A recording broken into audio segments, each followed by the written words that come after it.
আসসালামু আলাইকুম বন্ধুরা। তো সম্প্রতি একজন প্রথম শ্রেণীর কর্মকর্তা বিসিএস ক্যাডার তার উনি যেই তথ্য কর্মকর্তা হিসেবে ছিলেন সেখান থেকে উনি একজন সাব রেজিস্ট্রার মানে নন ক্যাডারে যোগ দিচ্ছেন। তো এইটা নিয়ে অনেক কথাবার্তা হচ্ছে, নিউজ হচ্ছে। তো আমরা অনেকেই আসলে সরকারি বিভিন্ন চাকরির ধাপ ক্যাডার নন ক্যাডার জিনিসটা বুঝি না।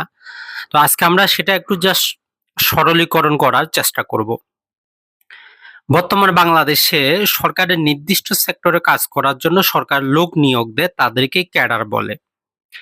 যেমন সরকারের পররাষ্ট্র মন্ত্রণালয়ের, সরকারের প্রশাসনে, সরকারের আরো বিভিন্ন সেক্টর, স্বাস্থ্য খাত আছে। এই সমস্ত সেক্টরে বা খাতে কাজ করার জন্য নির্দিষ্ট বিশেষ প্রশিক্ষিত ব্যক্তির প্রয়োজন। তো বাংলাদেশ